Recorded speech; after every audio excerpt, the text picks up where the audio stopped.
Here's to the finest crew in Starfleet. When it comes to my crew, you won't get any argument from me.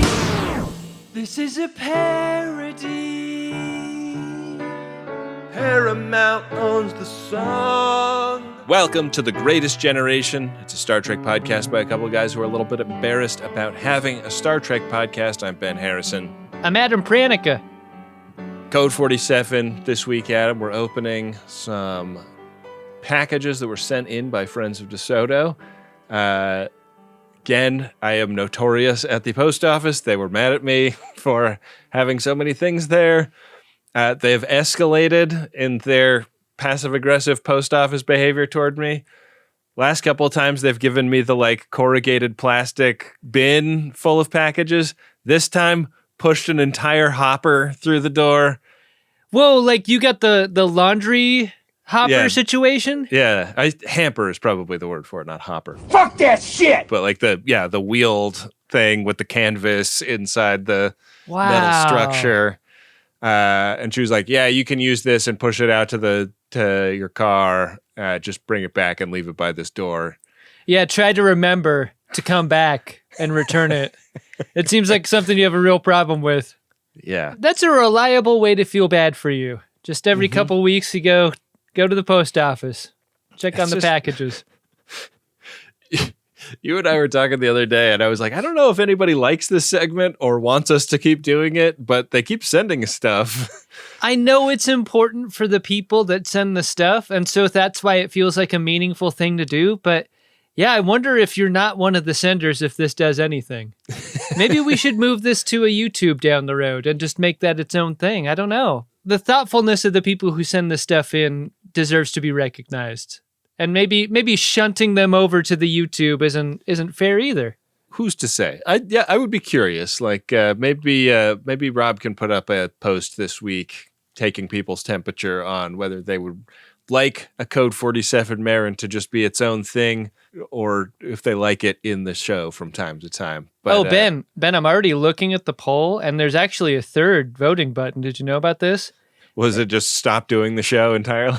No, it's no matter what you choose, do we want Ben to still feel bad every 2 or 3 weeks? Is that one doing pretty well? That one's 98%. Yeah. I think we should probably get into this mailbag because there's a bunch here. Oh, yeah. A whole laundry chute. Captain, I'm sorry to disturb you. I'm receiving a code 47. Verify. It is code 47, sir.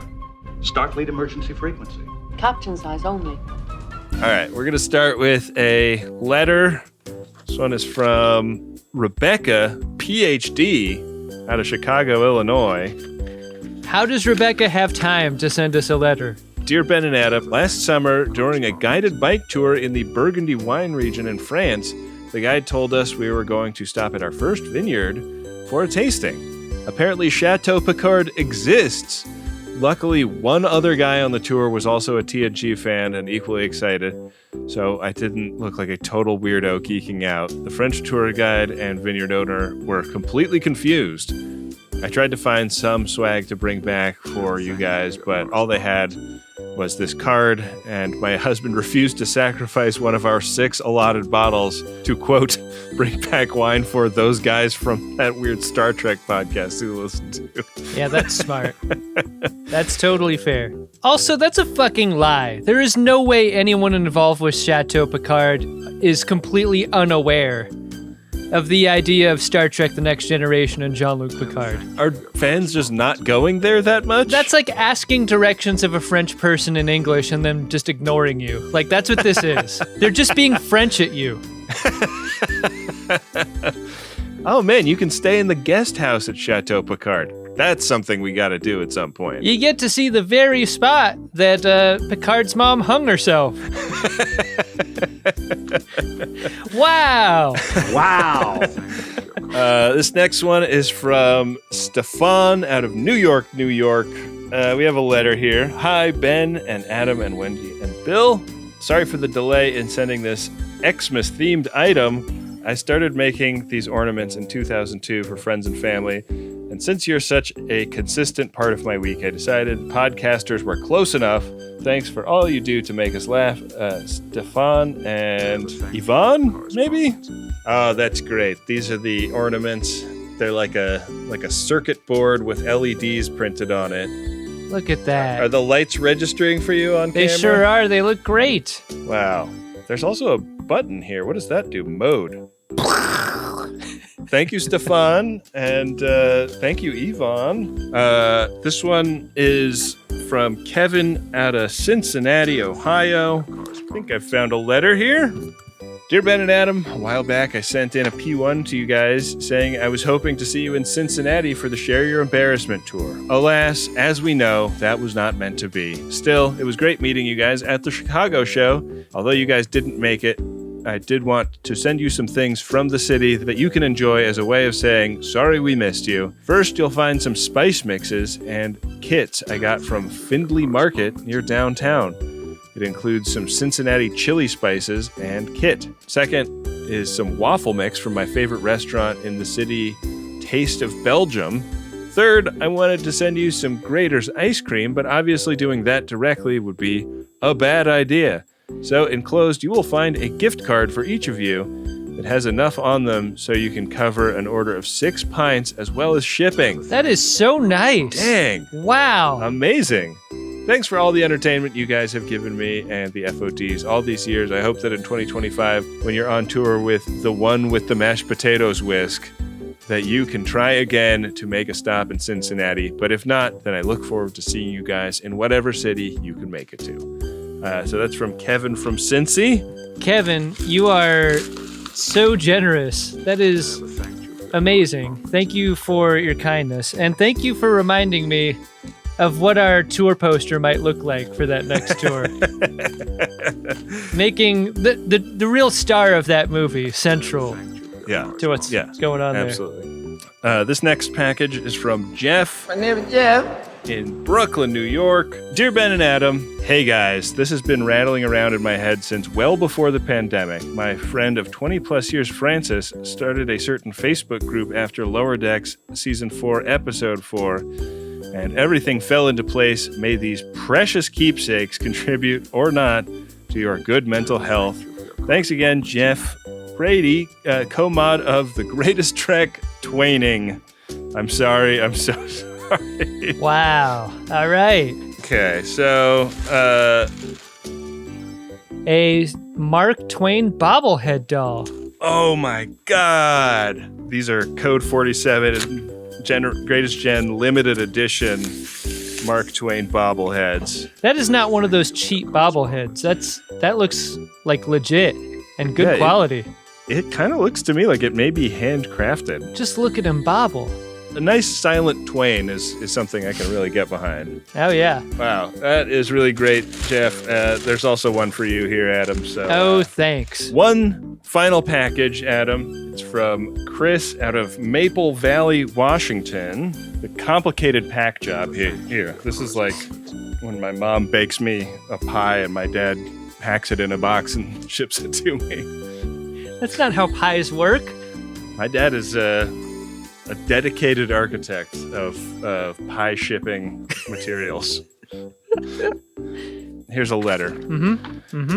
Hey, Ben and Adam. It was great getting to see you guys live again in Seattle. It was also cool to see that you were touring with one of the Riker Horgons that I sent you. Sure. I also caught a glimpse of the Action Galley playset I sent you on the video of the re-encounter at Farpoint. It's gratifying to see that the stupid things I enjoy making have found a home on the road with you. That's why I will share my embarrassment at hearing Adam say that his Horgon broke, spilling sand all over his stuff. I mean, they get a lot of wear and tear on the road, these Horgons. They do, but I'm usually very fastidious with the bubble wrap and the clothing wrapped around it and so forth. Like I can like vouch your for dad and a pie. Yeah. So am I with Horgon. Adam said he would attempt to fix it, but now there's no need. I went right to work making a new one. Wow. Enclosed is a new Riker Maneuver Horgon residing in my first attempt at laser cutting a box. Also enclosed is a small supply of posters. I created a Riker Horgon consent graphic in the style of the Obama Hope poster for a shirt, which I wore to the Seattle show front row center. Thanks for all the laughs and keep making pod. I'd probably listen to anything you guys put out. Heck, Factory Seconds is literally just a podcast about what you had for lunch, and people seem to love that. All the best, Chris. When you put it that way, that kind of stings. The box is beautiful. It looks like an artifact. Really phenomenal stuff. And it feels a little bit more substantial, I would say, as well. I want to bring one of those to Jonathan Frakes. I bet he'd love that. Let's do it. Let's. I mean, you're going to have to do most of the talking, I think, but I'm down for that as an adventurer. It goes without saying. That's like your catchphrase, Ben. It literally goes without saying. Wow. Well, this has been a ton of fun. Thank you to everybody who sent us something. If you're listening to the audio version of the show, go to our social media and you'll get to see pictures of all this cool stuff. Yeah, follow us on YouTube so you can watch the video. With that, we should probably pivot into episode here. We got a great episode of Star Trek Enterprise to talk about. It's season 1, episode 4, Strange New World. We're in the mess hall for the cold open, and we meet a couple of NPCs here. I love this moment because this feels new to me in a Star Trek episode. Yeah. The idea of crew people going about their business, in this case, eating Vulcan food, but something out the window catches their eye. It's a planet, and it's a planet that looks a lot like Earth, with a lot of the familiar geographical traits that you've come to love about the pale blue dot, right?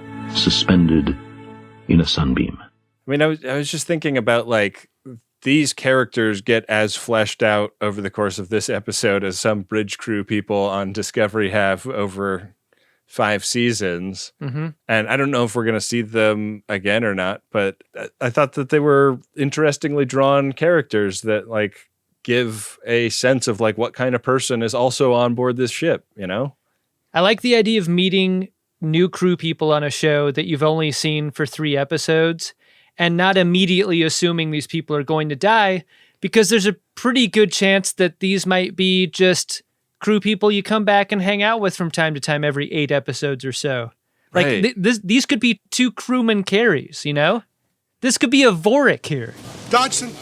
Dodson! We've got Dodson here! They're not being set up like red shirts. They're being set up like part of the tapestry of characters on board the ship.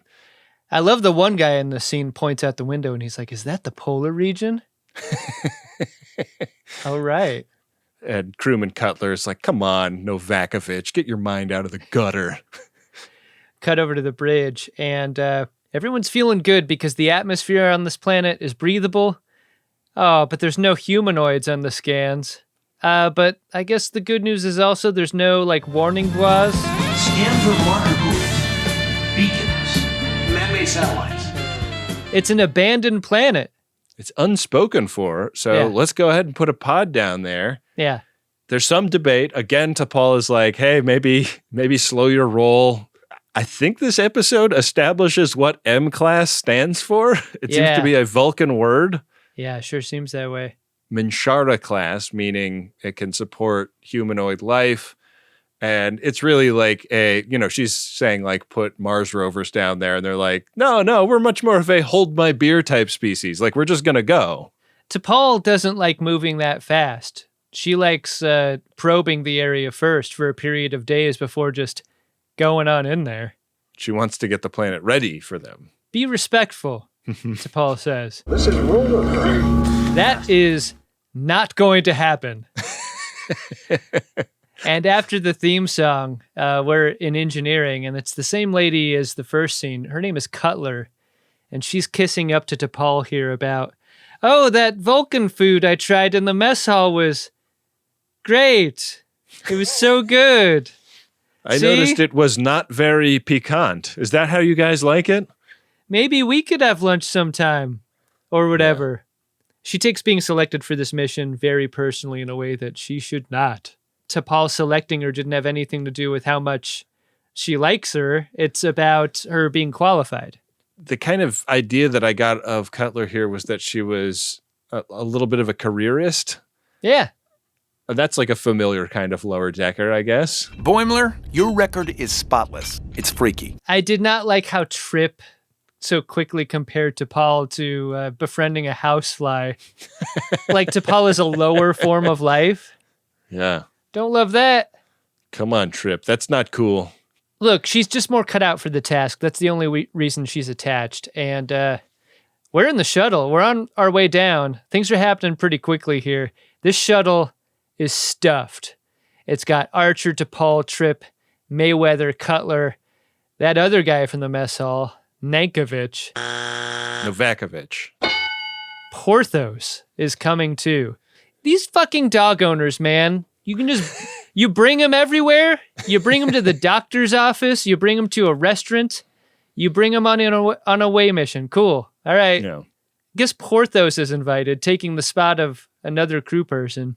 It made me very uneasy to see Porthos just run across this lawn when they got down there. Like, very cute dog. Loved the footage of the dog having a romp in the grass, but dogs famously eat things up off the ground that they should not eat. Like, what if there's like a mushroom on this planet? You don't know.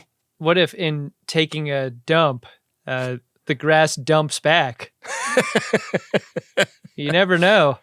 T'Pol makes a terrible mistake assuming this is a work trip.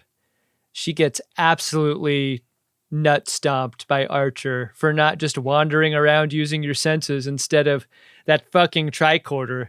What are you going to do with that? Smell the air. Take a minute to enjoy yourself. Yeah. Turns out smelling the air might not be such a great idea on this planet, but we won't get to that for a moment. Trip takes a group photo of everybody, and then we just get kind of like a fun exploring montage. If you don't want to take a picture of your subjects in full sun squinting, have everyone hold their eyes closed and face the sun. That way their eyes will get used to the brightness, and then you have them open their eyes again and then take that picture. They're not going to look like a squinty mess. Yeah, it only works once though, right? Like they can't then hold it for a bunch of pics. That's just a tip from me. You can get a good picture or two that way. I thought they did a nice job with this environment. It's got kind of like Swiss Alps, even though it's clearly shot in Southern California look to it. Like they are able now to comp in a snowy mountain peak in the background and living plants where in Southern California everything's just dead and gray. Hey, you're right. It looks like a goddamn Ricola commercial there. And this away team splits up to investigate and do more damage that way. This is the moment where T'Pol hits Archer up on his communicator later. Like there's a passage of time, right? Everyone does their exploring. And later on, T'Pol blurps in a message to Archer like, hey, you up? And that's because it was time to rally back to the shuttle 15 minutes ago. No, there's no trouble, Archer says. I'm just oblivious. I'm just a bad captain, is what he should say. Yeah. Come on, man. If you don't respect time as the managerial figure of this entire enterprise, and I mean that word in all kinds of ways, no one who works for you is going to respect it. Here's the thing. The first officer's T'Pol, so everybody ultimately reports to her, and she's punctual as fuck. All right, I guess that makes sense. Yeah, He's got cover, but he's off the hook. He's not providing good leadership on that subject. But T'Pol is like, hey, there's nocturnal marsupials here, and we would love to study them. And Archer's like, cool, well, you and your buddies can hang out. I'm going back up to the ship. And so this turns into a camping trip really quickly. It's a camping trip Tucker, if you will. Pitch your tent, Commander. Thanks, Captain. Yeah, so it's not just T'Pol. It's going to be Tucker and Mayweather and Cutler and Novakovic staying as well. And that night, it's campfire times. I mean, are you sure it's not sentient wood? There is so much we don't know about this planet. Like, life forms they don't understand are being pissed and shit on by a dog. You know, it's like ascension until proven otherwise in Star Trek should be the way you proceed. That's not the scary part of this scene. The scary part of this scene is the story Mayweather tells about this 60-year-old space probe that they found one time, and they thought there was a person inside it, but when they opened it, it was empty. But the guy who opened it, he went a little crazy, and then he got into a life pod himself, and then he zoomed away, never to be seen again. Wow. And that's a scary Star Trek story right there. T'Pol has a bucket of ice water for this. She pokes holes in plausibility issues that she's found with the story. Let me guess. No ghost stories on Vulcan. She's got real podcaster energy about this story. It doesn't make sense that they would do it that way because we really think it's fair use. So everybody starts to get ready for bed, and this is when the storm starts storming. They're going to try and ride it out in their tents, but I wanted to ask you about how intense this was. You really need to put a lot of thought in how stormy it gets. Right.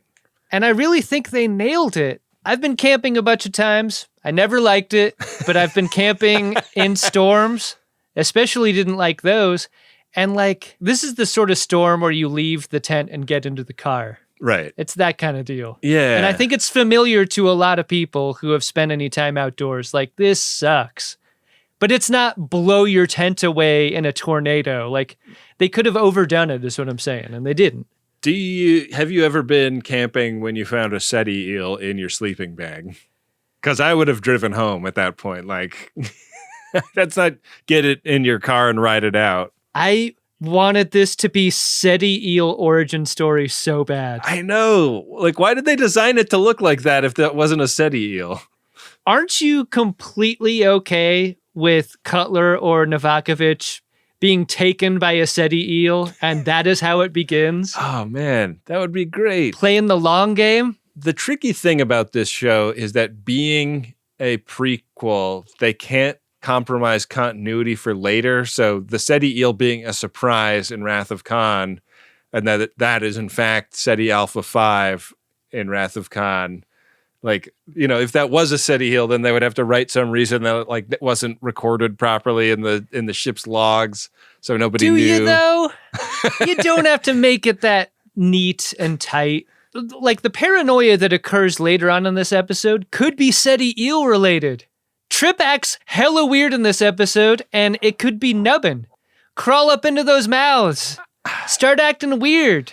Sighting of an insect that looked like the SETI eels from Wrath of Khan, permanently made me wonder what this episode could have been in a way that I think is unintentional. I was did they design that bug when the version of the script that they were working on was that this was SETI Alpha 5? And then what character has the head you'd most like to see explode? Reed comes up to Captain Archer's, I can't tell if this is his ready room or his quarters, but Reed pops in and is like, hey, Cap, I guess it must be his quarters, right? He's in bed reading when this happens. It seems like a big deal is made out of the water polo thing. Mm-hmm. The object being the water polo ball and the references to Archer wishing that there was a pool on the ship or whatever. Yeah. And I think that means that this is going to be a running reference on Enterprise. The references to water polo, which means it's time for our very first game. Brand new game. Okay. For Greatest Generation Enterprise. It is a trivia game, Ben, and the game is called Polo versus Pollo versus Pollo. Come on. Okay. Come on. I told you, best sport in the world. One part basketball, one part swimming, and one part wrestling. I didn't know it was such a rough game. In this game, I will name 3 things. Okay. Each of these things is either a water polo thing, a horse polo thing, or a pollo thing. Okay. Are you ready? Right. Hit me. Okay. Let's begin. Knock in, ball under, baked chicken chimichangas. Okay, I think horse polo, water polo, pollo is going to be my answer.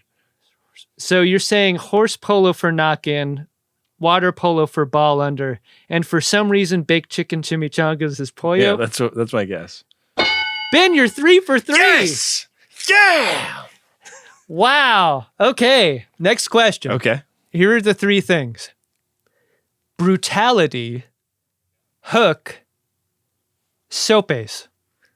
I'm going to guess brutality is horse polo, hook is water polo, and sopes is pollo? Sorry, that is incorrect. Brutality is water polo. Huh. Hook is horse polo. Okay. But sopes is pollo. That's great. A brutality in water polo is a type of exclusion foul punished by the opposing team being awarded a free throw. Huh. Ben, final question. You're 1-1 now. This final one will determine whether or not you will have won Polo v. Pollo v. Pollo. Okay. Here we go. Hole guard. Throw in. Arroz con pollo. Okay. Hole guard, I think, is going to be pollo. Throw in, I think, is going to be horse polo.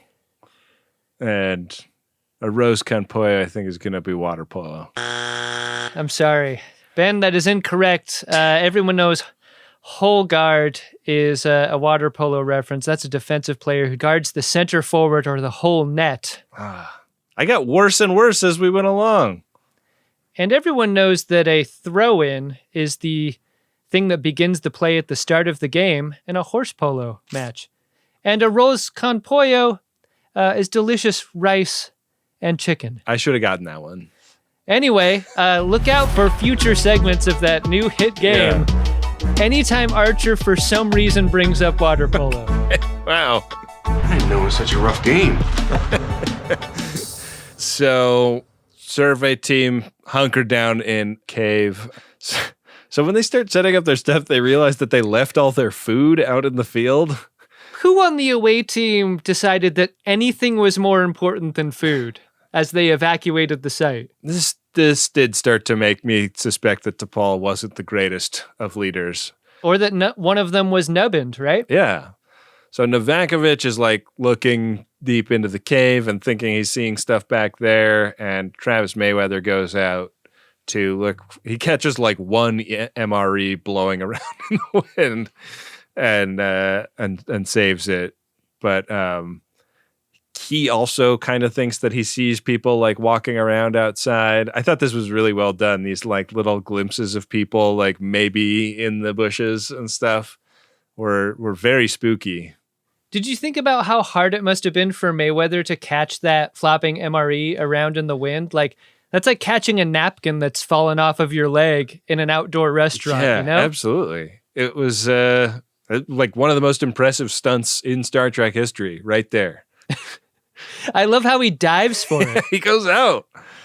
So Novakovic is totally panicking, and when Travis gets back, he's like, yeah, something spooky's going on outside too. Maybe it would be better if Trip Tucker put his face right up against his for comfort. That does seem like it would help, but it doesn't. And Novakovic makes a break for it, runs outside, so Trip and Travis have to chase him. Meanwhile, T'Pol, believing that Novakovic may have heard something, decides to go deeper into the cave to investigate what he was responding to. This is also the moment in the episode where they start to distribute the weapons. Yeah. Not being sure if there are any other folks out there. Right. Out in the storm, Trip hallucinates a rock man, and I thought this was a very well done special effect because I just feel like the number of times I've seen the effects of hallucinogens depicted in media, it has typically not been anything like what I experienced on hallucinogens, but this fucking was. It was like that's like a thing that like I could totally see somebody seeing on a bad trip. When John Rambo covers himself with mud to hide from the Russian soldier in Rambo First Blood Part 2, Yeah. was that also a scene that evoked hallucinogenic fantasy from you? Kind of, yeah.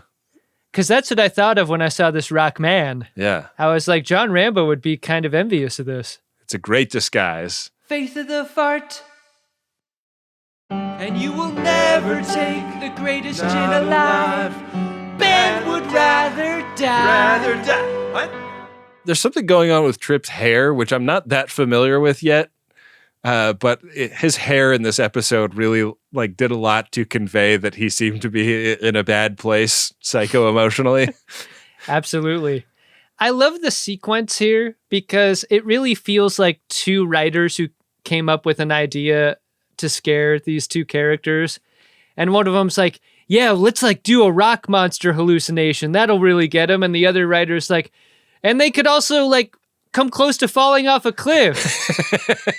And those two ideas are so different that I feel like they're like, okay, well, let's shoot them both and see what works once we cut it together. Yeah. And I think for time, they just use them both. They don't feel compatible in a scares kind of way, you know? Yeah, were they both hallucinating the same thing? Or were they just so disoriented by the storm that they didn't know that there was a cliff like that nearby? I don't know. They give up on finding Novakovich and head back to the cave. But when we cut back to the cave, crewman Cutler is sneaking around and sees T'Pol talking to a couple of loafy aliens. And Cutler walks up to T'Pol and she's like, hey, who are those guys you were talking to? And T'Pol plays stupid. Doesn't know what Cutler is referring to here.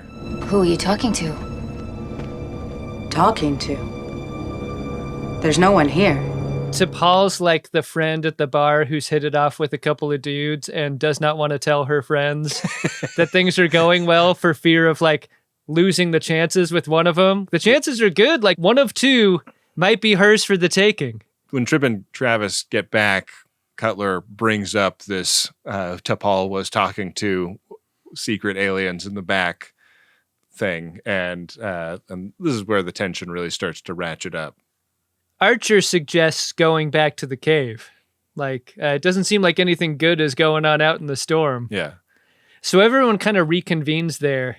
And Cutler is there to call bullshit on T'Pol, in front of everyone. Oh, yeah. There's something in those rocks you're not telling us.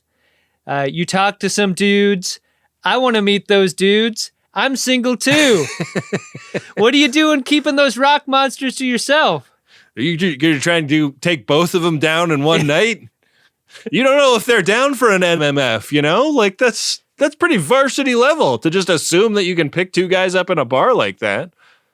Check out how brave Cutler is in this scene. I was impressed. It was good. She wasn't putting up with T'Pol's guff. There were two of them. She's mistaken. No, I'm not. Thinks she's a liar.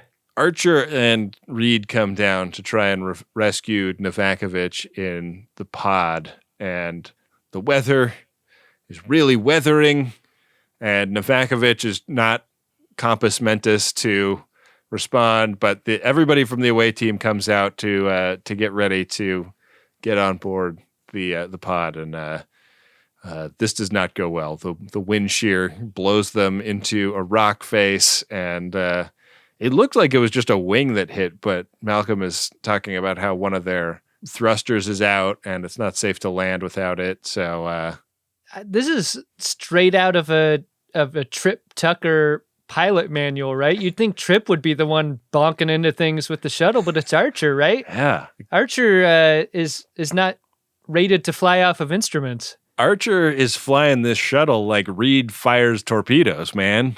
It's not going well. They have to scrub the landing. Yeah, they are ordered to go make contact with whoever that was in the cave and ride out the storm in there. Did you get Pharaoh lands the dropship on LV-426 vibes with the way they shot this shuttle coming through the storm? Oh, yeah. I'll never not think of that when a scene is set up this way. If it weren't Archer and Trip on that shuttle, it would have been a great opportunity to blow one of those up. This is one area that I think that Star Trek has always done its pilot characters dirty is like they need more pilot patter. Yeah. Like she has in Aliens, like all that, I'm hitting the switch and saying the like jargon about hitting this switch. Everything is 5x5. We're in the pattern. They got a 5x5 this scene and they don't. Yeah. Back inside the caves, the scene is getting grim. Trip is down to put his face right next to DePaul's again to get a straight answer out of her about the rock people that he is absolutely sure exist and that she is covering up. And whoa, things escalate quickly because he pulls a dustbuster on her. And what the hell, Trip? I thought we were just talking here. Has the whole world gone crazy? I love the like, hey, you're becoming irrational accusation. Never works well when somebody is becoming irrational to hang a lantern on that. Yeah, when everyone's got dustbusters, things are bound to be a little heated. On Enterprise, they're able to read Novakovich's biosigns, and you don't need to read those biosigns to know he's not doing great because his comm signal has been left open, and it's just screaming. It's nothing but screaming. You don't need the biosigns to know that he's in trouble. Archer makes the tough call to use the transporter for the second time ever on a people, and this time Reed is working it and has a little bit of trouble keeping all of the shit that's blowing around in the air on this planet outside of the confinement beam. Man, it is fucked up when this guy materializes. He's like impregnated with sticks and rocks and stuff. Do you think Reed should have been more horrified in this scene?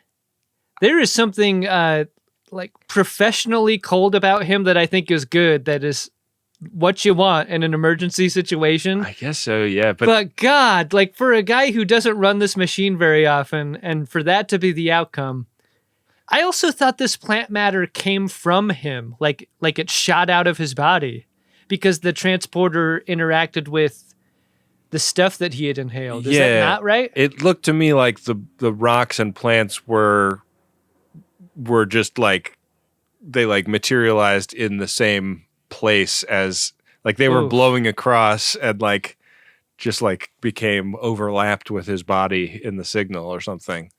Yikes. It's fucking terrifying. Like that, the loaf that they did for that like 1 second shot of him on the transporter pad was really impressive and disturbing. Like I am starting to be very impressed with the galaxy is haunted energy that this show has. Back in the cave, Trip and T'Pol keep arguing. And why is the carpet all wet, Todd? I don't know, Margot. He takes away her scanner, and he starts hollering. They are right there, Trip. You don't have to yell. You're in a cave. Keep your voice down. It bounces around a lot. On and on he's going with his paranoid delusions.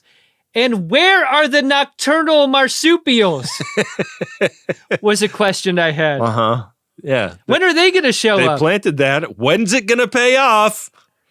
Imagine how cute they would be with their big eyes for seeing in the dark. And and their pouches with their cute little babies hanging out inside of them. They're definitely not going to rip T'Pol and Trip Tucker limb from limb. Ben, it's been less than a half a day, and people are falling apart down there. Yeah, does not bode well for their team cohesion. This is how I start to act when you take me camping after like just one afternoon. You've got the tent pitched and you just start losing it. We can't just not clean the pan after we cook food in it. Are we just going to leave the pan in the campfire? It's not clean! So I guess what you're saying is you really identify with Trip as a character? Now more than ever. Got free speech and guitars. In sickbay, Phlox has removed all of the twigs and berries from Novakovich's birdie, and he feels like this guy's going to heal up, but he also lets the captain know that this dude's blood is absolutely loaded with hallucinogens. Imagine you're reading for the part of Novakovich, and you reach this point in the script. You set the script down, you look into the middle distance, and you're like, finally, I get to do that thing I am perhaps best at, which is act as though I am on hallucinogens. They never give him that opportunity. Poor Oh, guy. it's so devastating. I mean, I guess he was acting as if he was on hallucinogens when he was just like screaming and crying on the planet's surface, but there wasn't much of that. No, I wanted it on the ship. Henry Lubati, They they did you dirty. So the captain tries to radio this news down to T'Pol, who is like in media Mexican standoff when the news makes it to the Star Trek cave. Were you pimping me into another game of Polo, or Boyo? Come on. Come on. Why didn't Trip take her communicator away? I don't know. Yeah, he's not thinking clearly. Clearly. He also seemed to be fine with her reaching into her pocket and pulling a device out. Yeah. He doesn't buy the "you're on hallucinogens" explanation. He very much believes what he saw, and Archer's like, "Man, like, remember your training. You trained on this." So they did anticipate this as a potential thing that could happen. And I mean, no matter how crazy Trip Tucker acts, he still follows orders, generally. Because when Archer orders him to lower his dustbuster, he does. Yeah. The orders from here go deeper into the cave. That's what you got to do. You got to get away from the mouth of the cave where all of this crazy pollen exists. Right. Get in there deeper, allow it to dissipate from your body, ride this thing out. Yeah, because what you've been breathing outside is what's causing this, and presumably there's just less of it out there. How badly did you want to cut back to Porthos, alone in Archer's quarters, tripping fucking balls? Because at Porthos' height, he's all up in those flowers. He's been in them the whole time. Yeah. Well, they said it was like blew down out of the mountains, so maybe he wouldn't have gotten it. But Novakovich also held a flower up to his nose, so it was unclear to me whether or not it was the flower pollen that was the real issue. Trip wakes up Travis, and I love this like rubber sole shot of Trip Tucker going like, "Yeah, we gotta go back further in the cave." Travis is not loving this, and they're both hallucinating still. But this is like when the trip is too heavy. At least Mayweather is able to like put himself down and to sleep like Cutler. Like they're fine. Just give him like a glass of orange juice and a blanket. Watch over him. I guess camping Trip Tucker has really become acid Trip Tucker in the worst way. Yeah, because then Trip starts talking to the cave itself, and then he starts shooting the cave. I love that he came up with like a coherent conspiracy that he's accusing T'Pol of. He's like, you are talking to these aliens about killing everybody aboard Enterprise so that when the news gets back to Earth that our first Warp 5 ship left and 2 weeks later everybody died and we don't know why, the Vulcans will have more ammo to unload in the argument of maybe humans should slow their roll and not start exploring the galaxy so quickly argument. How surprised were you at the Dr. Phlox misdiagnosis of Novakovich? He is now going to die, according to Phlox, and he feels very bad about this. I thought John Billingsley's performance here was amazing because that rueful regret, I missed a thing when I was scanning him that I should have scanned for and I didn't, and now like Novakovich is dying of like toxic come down off of the hallucinogen, and that feeling of regret was so palpable in Phlox. This also establishes a greater threat to the away team down on the planet. Like, if Novakovich doesn't recover, that means that chances are the folks down on the planet won't either. They gotta, it's more of an emergency than ever to get them off. Yeah. So they're going to beam some medicine down to help them out. But at this point, Trip is so fucking paranoid that it's going to be a challenge to persuade him to take anything.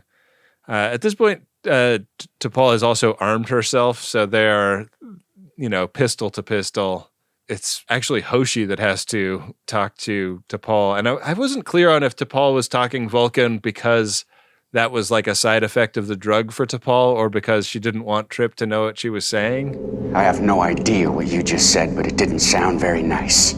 I think it was established in the episode that when folks get aphasia or whatever, often they will revert to their original language. Right, but they were kind of saying that for Trip's benefit when they said it. So, oh, interesting. I like that it's ambiguous. Like, I'm not saying it's a mistake. I think it's kind of an interesting part of the episode is it's not. It's like bothering Trip that he can't understand what T'Pol is saying to Hoshi. The idea of an inoculation is floated here, and Phlox has put all his grief into the creation of it. And as crazy as the ravings have become from Trip Tucker, it's not a surprise that he comes out as anti-vax in this exact moment.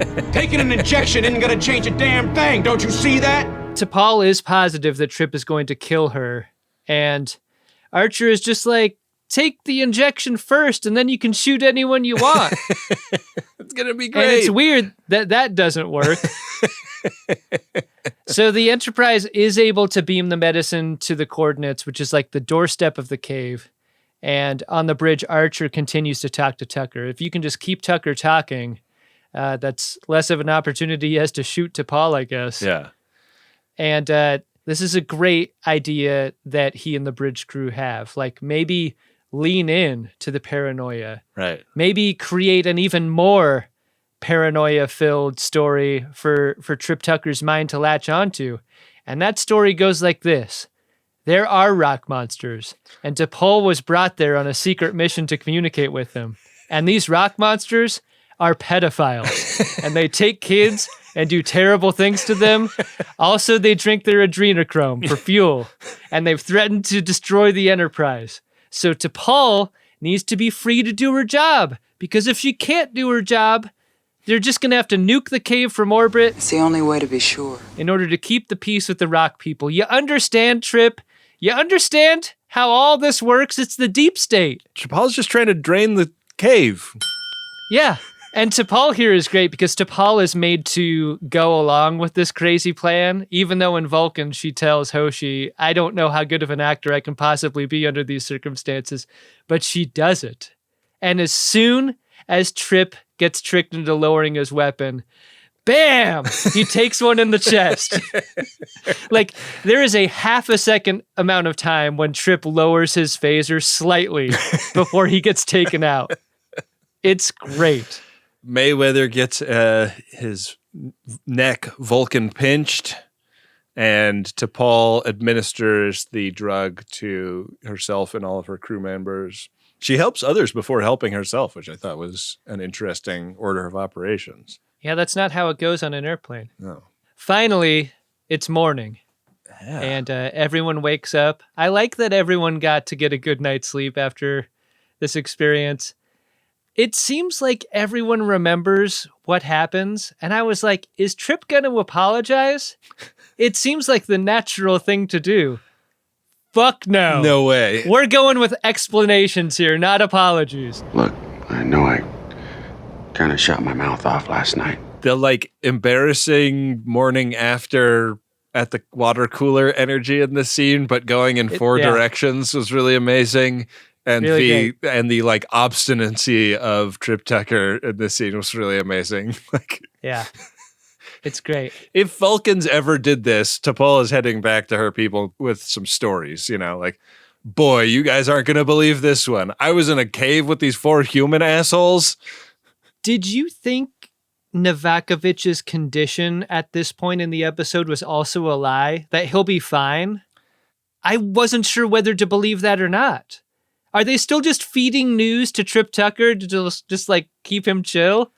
I mean, Novakovic does not seem to be dead by the end of this, but yeah, we had that whole moment with Phlox where he was experiencing the grief and the self-recrimination of somebody who could have saved a life and didn't. And now it's just yeah, that guy's fine. What? Yeah. Here comes the rescue shuttle. And in the final scene, the crew of 4 wanders through the field of wheat. toward it and toward the credits to the episode, Ben. Did you like it?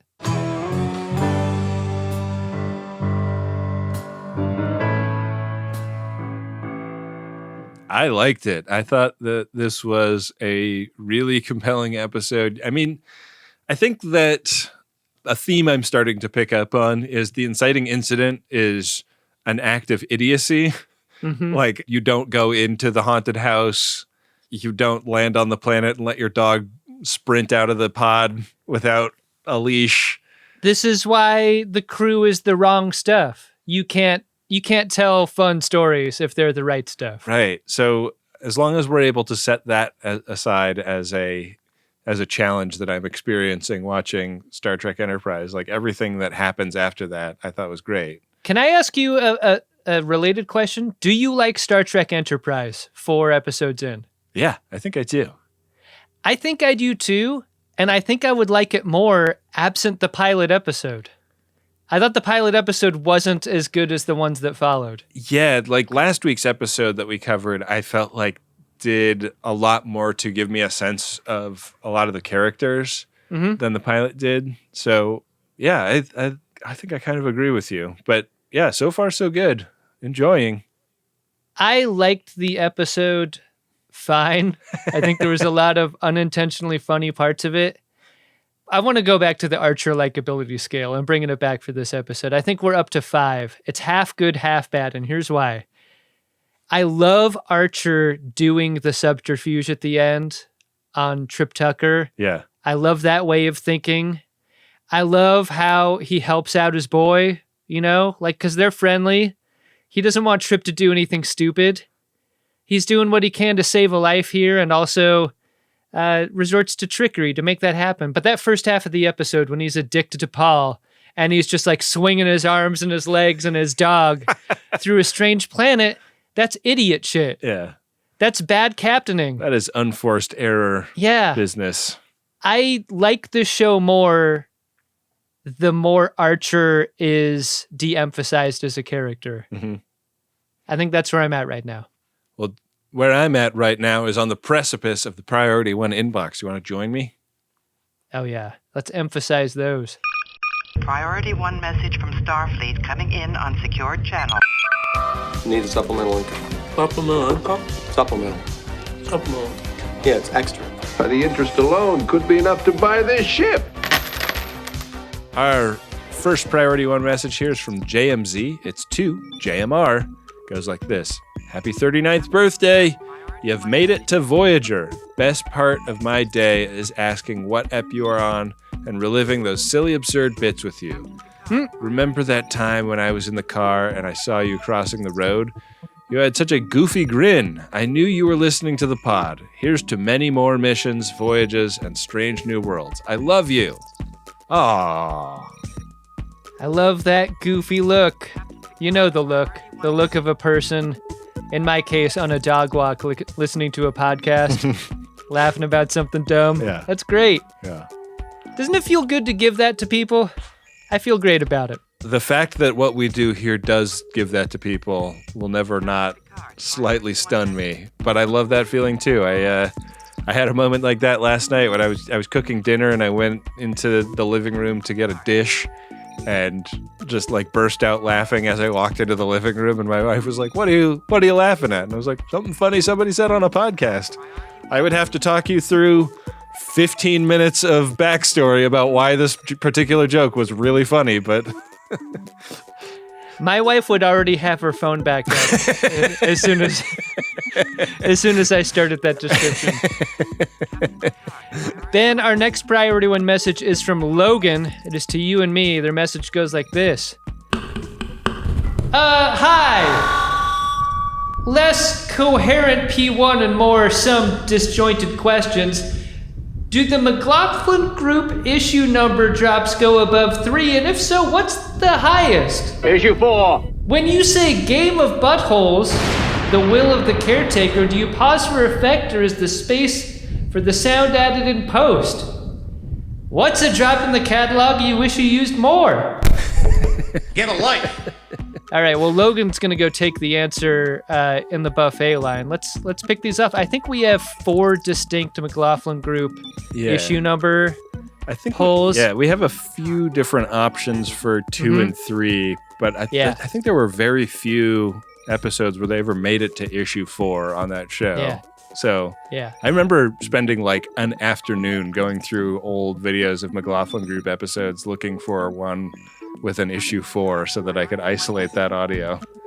Yeah, tough to do, tough to find. Yeah. When we say game of buttholes, the will of the caretaker, or the will of the Riker in this case, I would say I more often than not forget to put a pause in there, and I feel like an idiot every time I have to edit one of those because I'm like, God damn it, how many times do you have to do this before you remember to fucking pause? We have a very related thought on that, Ben. just in reverse. Yeah. Finally, what's a drop in the catalog you wish you used more?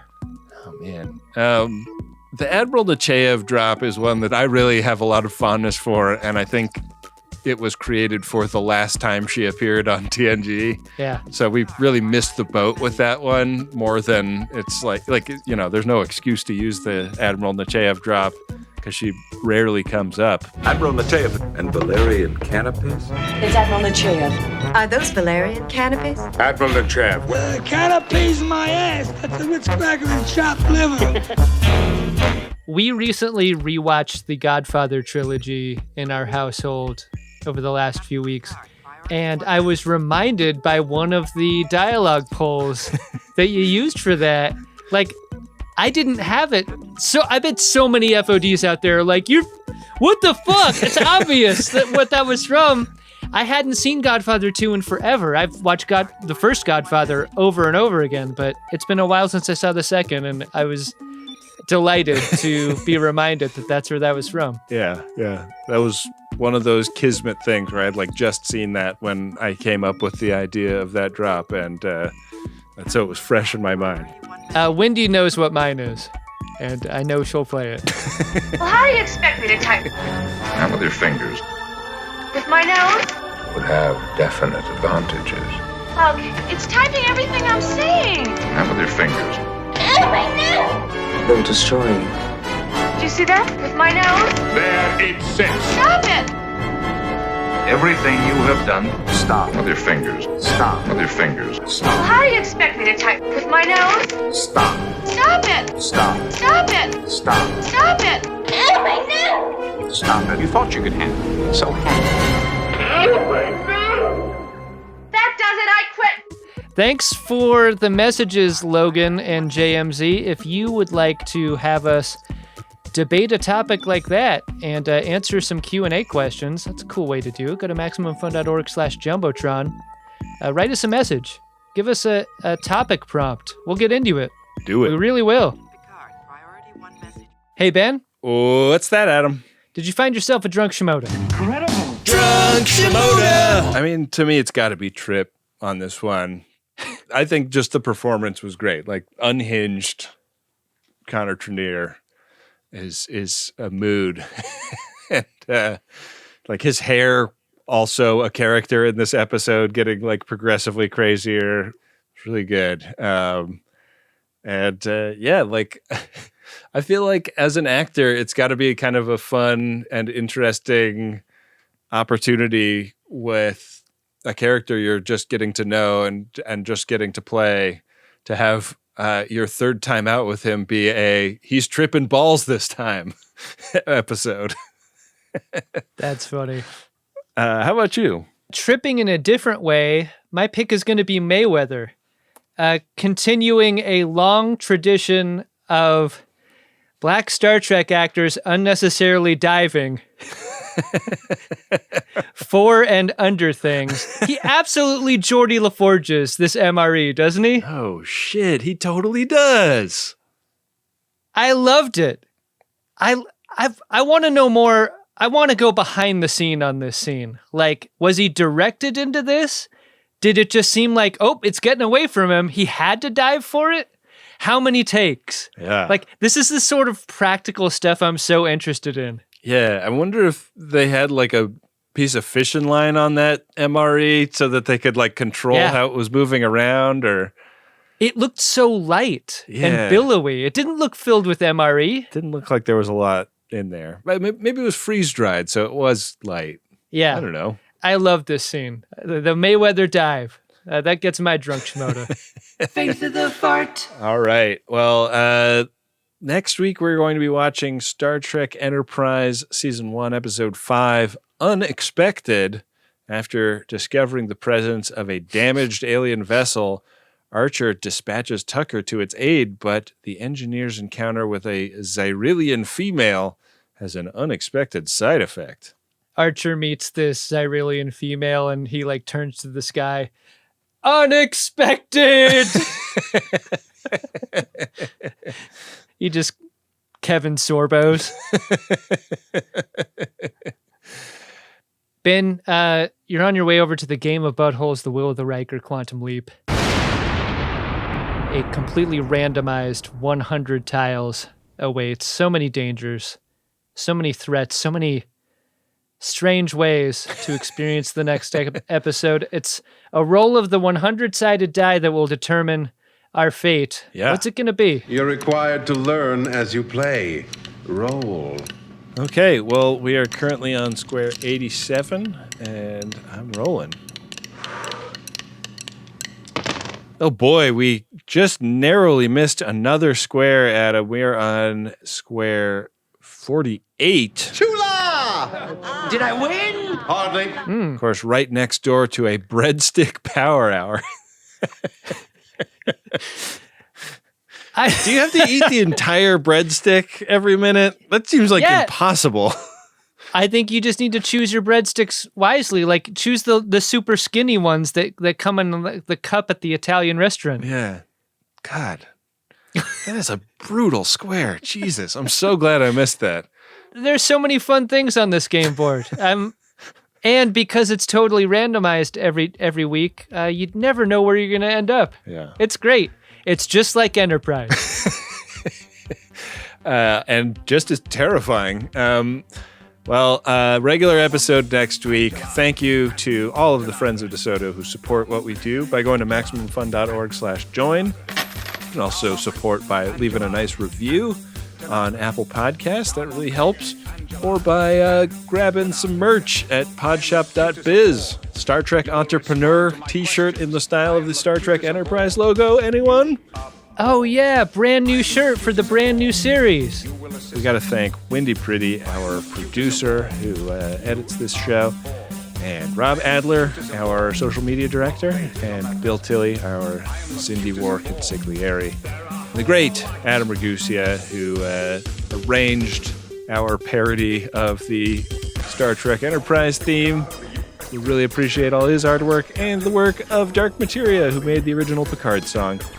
With that, we will be back at you next week with another great episode of Star Trek Enterprise and an episode of the Greatest Generation Enterprise where Adam and I are also altered by an encounter with a female. Well put. Make it so.